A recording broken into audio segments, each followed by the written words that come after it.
Have you ever wondered how our schools get built here in Santa Fe?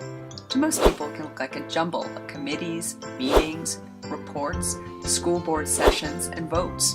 Where does the input from the teachers and parents come in? How are architects and builders chosen? Who decides which schools get built and when? This is how it works. It all starts with the Facilities Master Plan, or FMP. Every 5 years, every school district in New Mexico must submit a Facilities Master Plan to the state's Public Schools Facility Authority.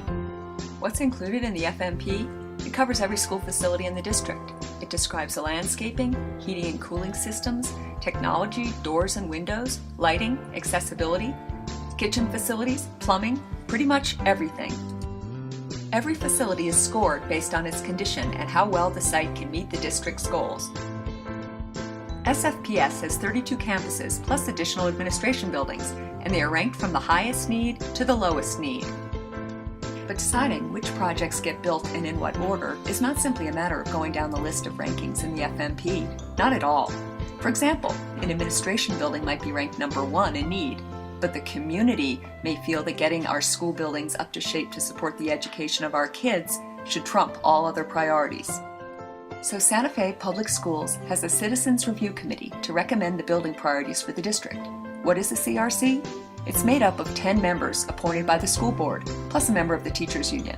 These members might be parents, teachers, citizens, anyone a school board member thinks will be thoughtful, thorough, and committed. These folks review the FMP, listen to input from the district's construction management team, learn how much things will cost, and also listen to anyone who shows up to address them. Anyone can go to the meetings and address the CRC. Neighbors, teachers, students, parents, pretty much anyone. They meet every month. They have a lot of meetings. Now it's time for the Board of Education to weigh in. The CRC leader presents their recommendations to the Board of Education.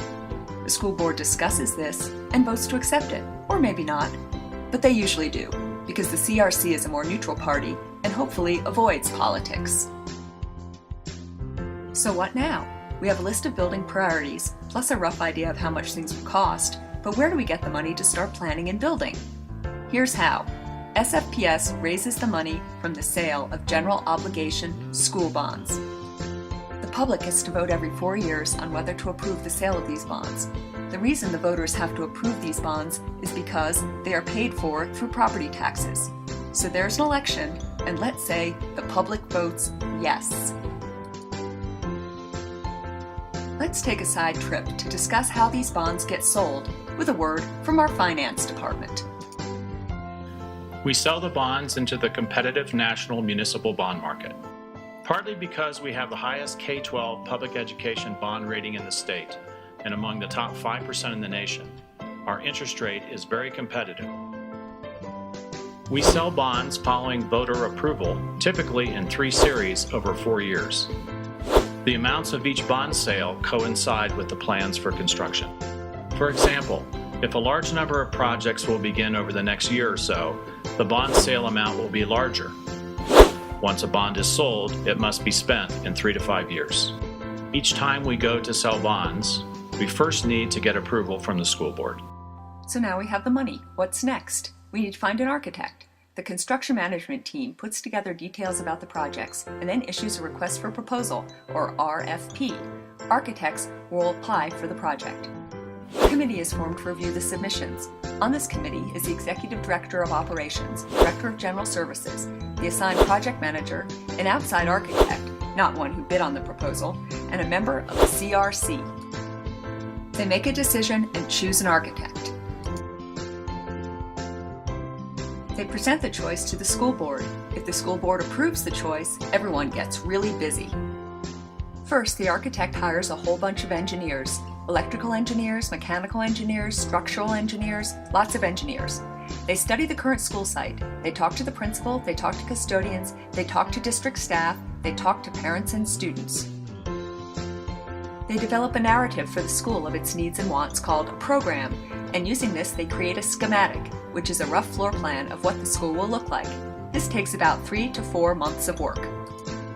This document goes back to the CRC and to the board for approval. Let's say the board gives their approval.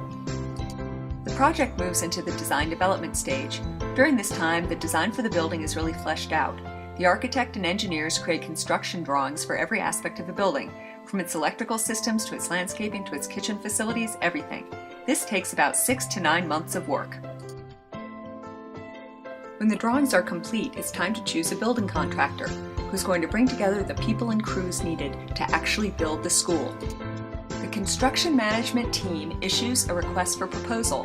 Then a committee is formed to review the proposals, just like the team that chose the architect. The committee recommends a contractor and presents their recommendations to the board. If the school board approves the contractor, a contract is negotiated, and SFPS issues a notice to proceed. So how long has this taken so far? For the program and schematic to be developed, 3 to 4 months. For the design development stage, 6 to 9 months. And for the actual construction? Well, ground gets broken, walls start to go up, and 1 to 2 years later, you have yourself an entirely new school, a remodeled school, or a brand new addition.